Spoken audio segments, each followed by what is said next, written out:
pay gaps, low diversity, and name calling like boss bitches, behenji, free me later, etc. In modern world, women have been going out to office and earning their own living. But the work doesn't just stop there. The life becomes miserable at times from there onwards. Corporate offices are not always safe workplace for women to go and survive over there.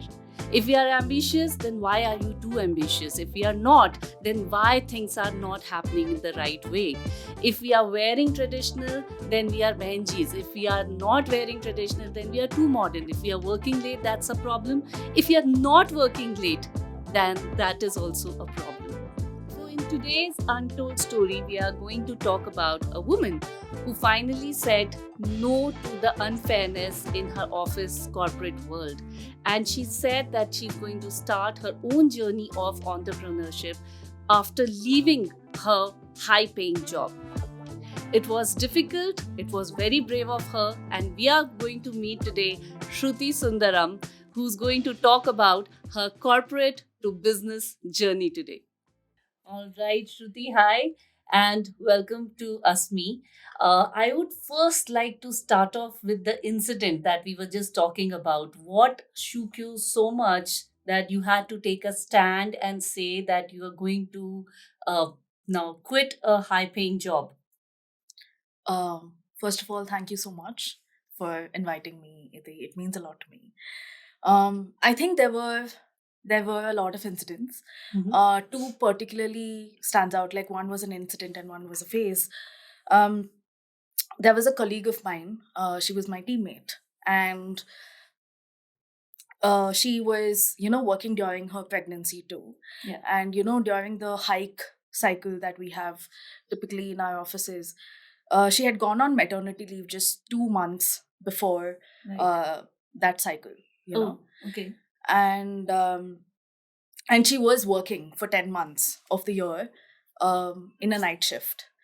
And actually, even her baby had gone into the night shift mode. It used to be awake in the night and it used to sleep during the day. Yeah, because that happens during pregnancy. Well, however, mother is working, your baby actually adapts to that. Exactly, yeah. And she was expecting a promotion. She had like raving reviews from all clients and everyone. She was a great worker. She was amazing. Like, just gave her 200%, and we could all see it. But because she was on maternity leave, um, you know, they said, no, we are not giving you promotion now, or, probably next year, right? And that at that moment, I didn't actually speak up. I don't think I had the guts to speak up and even show support to her, but it really stuck with me. Right. And then the other incident or a phase was like how they, of course, we all know about the work cultures in corporate, right? Like, Correct. it is called a 40-hour work week, but it's never a 40-hour work week. Right. It's always a 50, 60 hours work week. Like, there was a time when I had to miss my anniversary and worked for 12 hours when my husband was sick. He had fever and stuff like that. There were like weeks when I was just working in front of the laptop, especially in the last couple of months before I quit my job.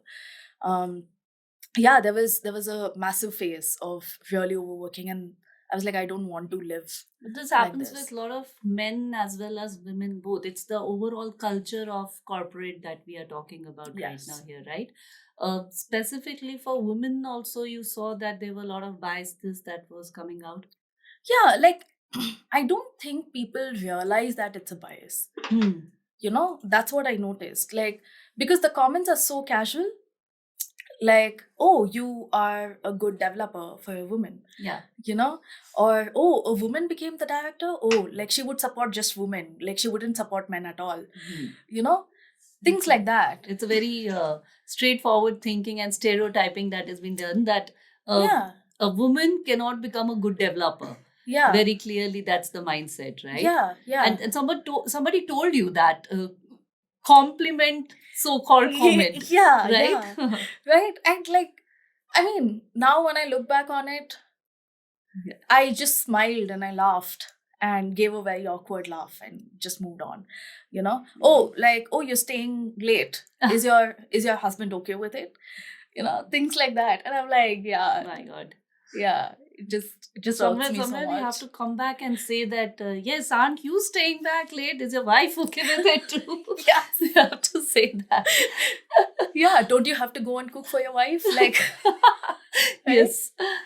absolutely. But a very, very brave decision to come out of corporate culture. I know this myself because I had to fight with a lot of my family members, lot of people. I had to justify why I'm doing this.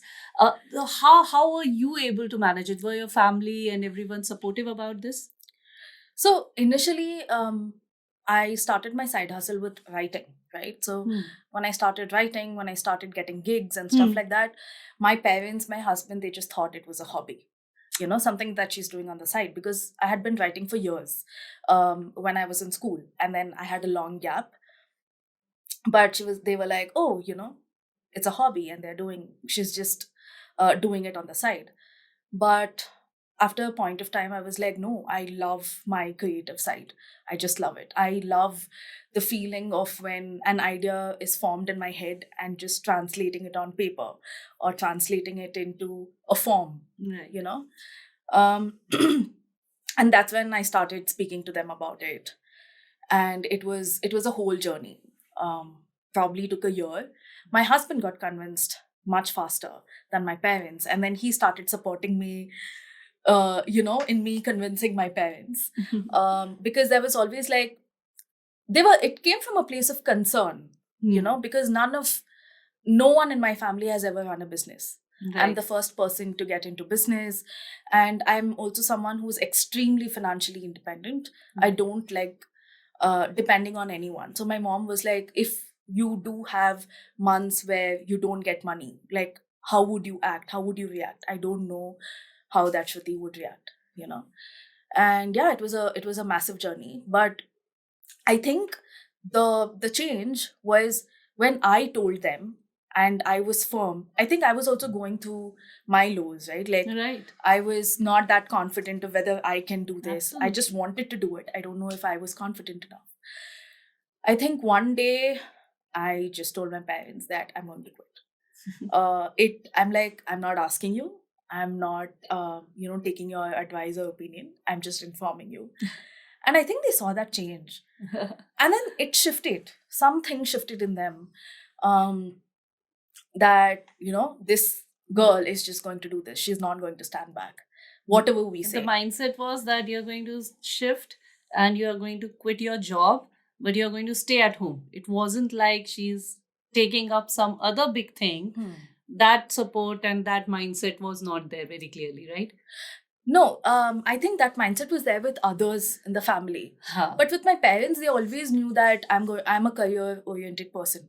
They were And like, others in the family is your husband. no. This is just close family, right? I'm talking about extended family. Extended family. So they were like, when I quit and I used to be on my laptop, they used to be like, what are you doing? What work are you doing? Like, haven't you already quit your job? Like, and I'm like, no, I run a business. Like, oh, what business? And in India, people don't truly understand business coaching because they, sort of compare coaching with training. These IIT trainings and Correct. that sort of trainings. Correct. So yeah, so that was a huge thing for me. And I used to sort of freeze when someone used to ask, oh, what do you do? Right? Because that's a big question. And I just wish that they could understand that the kind of support somebody who's quitting job, I mean, coming out of that comfort zone of not getting that paycheck at the end of the month and then struggling every day to get that new gig, get that new job, get that new project. It's a complete struggle. And I wish that families could support women more on this because they need to, very clearly. So when you started doing this and you started hearing these comments, etc., was there sometime there was like a super low time also that came when you did not had kids, where it became a little challenging for you? I don't think so. Others' comments and support affected me only until a point. I think it was my own self confidence, my thoughts in my head. Like, I was like, okay, I'm like, I actually don't give that much of a damn about others. I realized it quite late. And I'm like, no, it's all me, I have so high standards for myself. And when I don't meet it, I take so much pressure on myself. And that sort of ruins everything. So for me, the last 2 years has been a journey of just not putting so much pressure on myself. Absolutely, go Shruti. Seriously, I mean, this is the courage that we want from all the confidence that you just now spoke about. That's what is required. So, how was your husband's support? Let's talk about that. he was he's so I'm an extremely logical person, sorry, emotional person, and he's an extremely logical person, right? So he was like, okay, so if you're going to do this, what's a 6-month plan? What's a 8-month plan? Okay, what are the next 3 steps? What are the next 5 steps? Give me a business plan, something, you know and initially, for all his questions, I'm like, I don't know, I'm just making it, I don't know. And he had to, for him, that was a change, Yeah. sort of trusting me that I am a person who wings it. Like, that's where I thrive the most, in uncertainty. And I somehow figure out things. At the end of the day, it's been 2 years now since I quit my job and I've survived. Yeah. You know? And he gets into that little mode thing where you go celebrate those small wins and achievements, right? Let's talk about that also. That was very cute to hear. Yeah. So I think a couple of months back, we were having a conversation in our balcony, and he was like, and I was just telling him, like, how I'm not an inherently grateful person, because if something good happens to me, I'm like, okay, what's next? So I don't pause, I don't celebrate, I don't thank God. um and he's like, then let's start it now. And then he was like, okay, anytime you get a client, let it be an Indian client, let it be a scholarship client, let it be a client from abroad, anytime something good happens, we are going to celebrate in some small way, depending on whatever budget we have. Either we can order in, or we can go out and have a small street side food, or I'll cook something for you. Like, just keep our phones aside and let's just sit. Sit with it. As small thing as like going and eating pani puri outside, or ordering a small pizza or something of that sort. Or him cooking or us cooking together. And I was like, okay, cute. This seems like I'm not used to this. I'm not used to pausing and celebrating. And he was like, no, let's start doing it.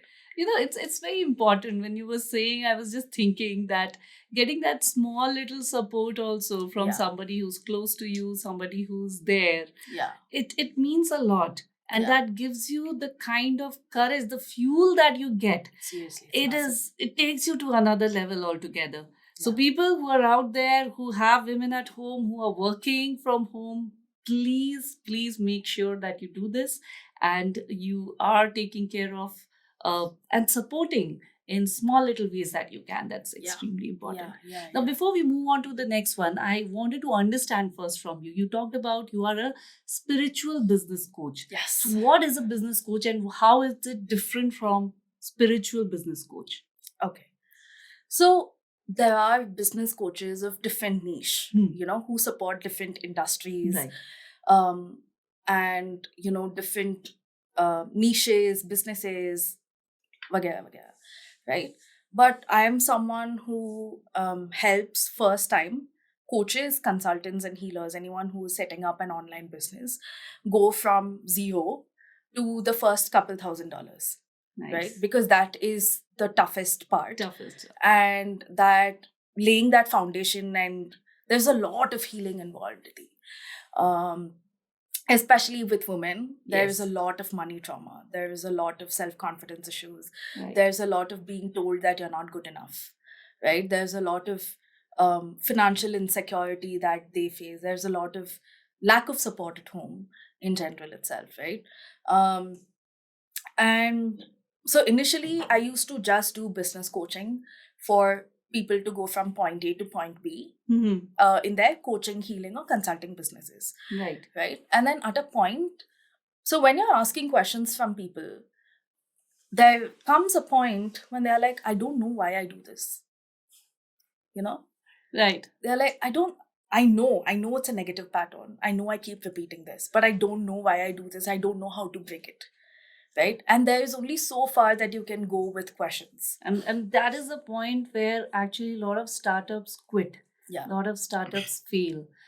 Getting a right support and mindset support, that Yeah. is extremely important, because a lot of people say that many startups survive Yeah. because of the grit that they have shown, or the perseverance that they have shown.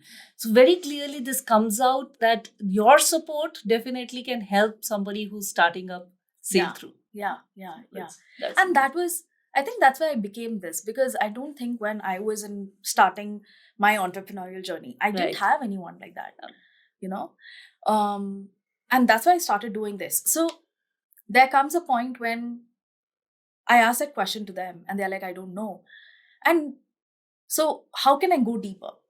I was stuck for a point of time. I think that was also the same time that I was also going through my own healing phase and stuff like that.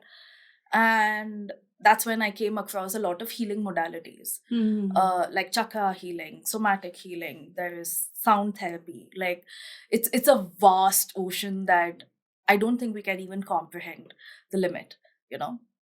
And then I started working with a healer, and then it was beautiful. I think that was the time that I found my connection with God. Wow. Because we are also grown in really religious setups, right? And to define our definition of spirituality becomes very difficult. Really.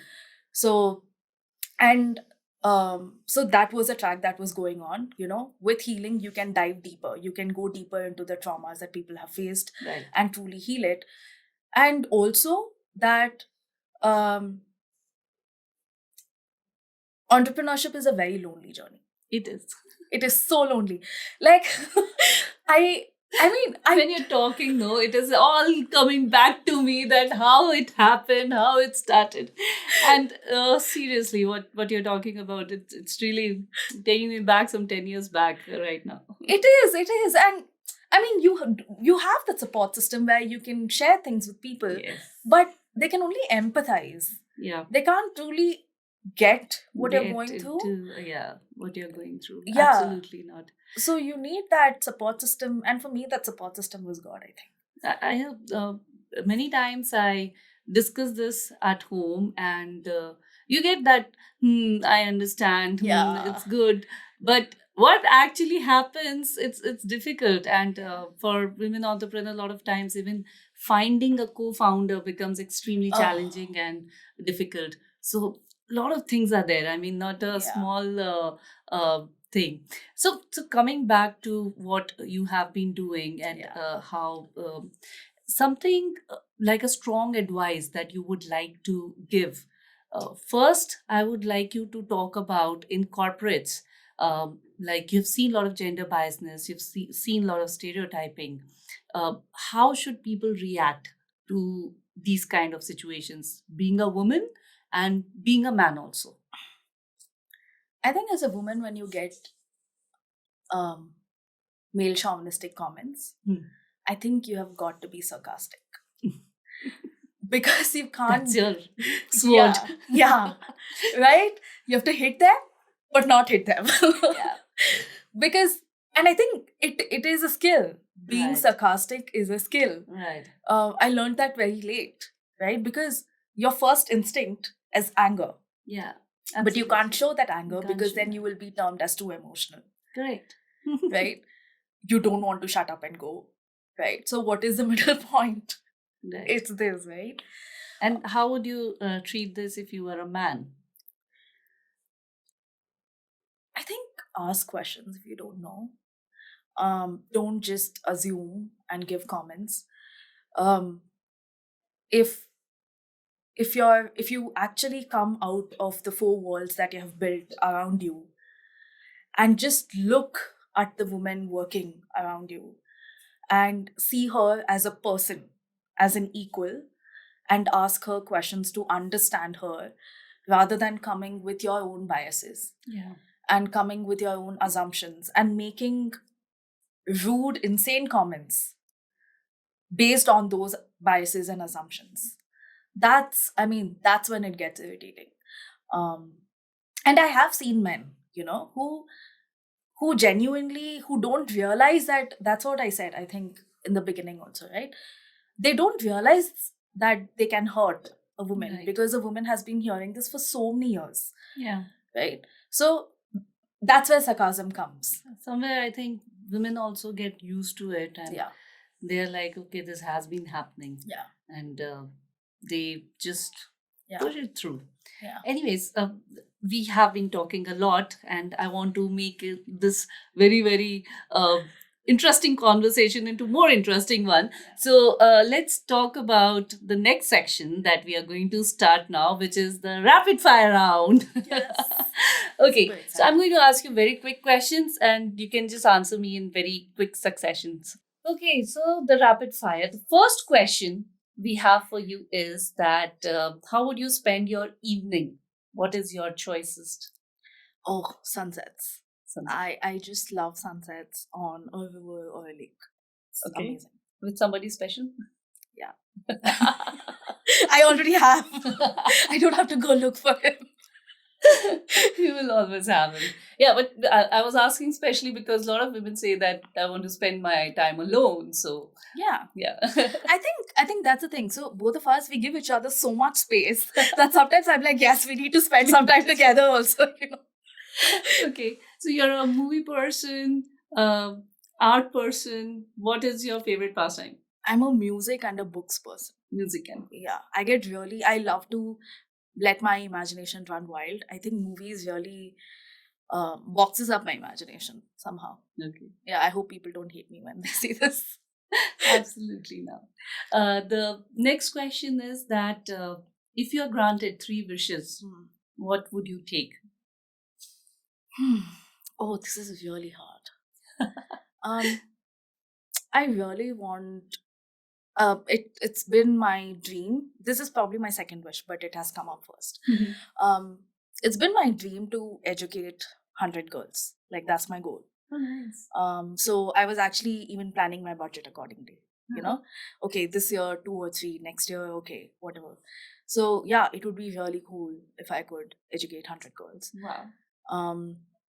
The first. This was the second. So the first one is get my dream house next to a river or a lake. I'm a water person. Quite so, obvious. Yes. I need water around me. Yeah, and that would be, and a really traditional home.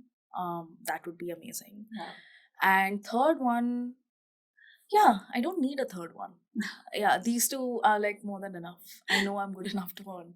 I'm sure you can be a perfect Aladdin who can set the genie free in the third one. Yes. I would love that. Yeah. All right. So let's move on to the next question, which is that if you are given a choice between, spending your time on a vacation, what typically your vacation would be? A lot of conversations, a lot of water bodies, a lot of sunsets and sunrises, and sleep, and good food. We were just planning to go on just a food trip, where the main thing is food, like just go and try different kinds. Speaking of that, which is your favorite cuisine? This is so hard, but South Indian, yeah, typical Tamil food. I'm a Tamilian, and I love. I just get so emotional when I have dosa just like dunked in sambar and chutney and like rasam and curry and stuff like that. Yeah, I go crazy. That's amazing. So cool, Shruti. I mean, having conversation with you and then forgetting about that any of the equipments are between us. That was amazing, and I really had a great time with you. Thank you so much. Like, it was beautiful. This was my first experience of something like this, and thank you for giving me this memory and this experience. It was brilliant. It was amazing. Surely welcome. Yep, thank you. So it is said that 20 to 30% women workforce are there in India, and we are contributing there, but there's still more to do. All we ask for is safe workplaces which are gender bias free, which we are not being stereotyped, where people are not judging us for small little incidences that are happening. If you are looking for a more diverse workplace, these are the things which will make an impact and will bring back more women to workforce. All we are asking you is to give us an open mindset and a fair chance to all the women who are working with you. We at ASME always promote financial independence of women. We are also protecting a lot of domestic violence victims. So if you want to support us, please do that by supporting this show. Do like, share, and subscribe us. And of course, your donations definitely help. This is me, Iti, signing off from ASME, the untold stories of women.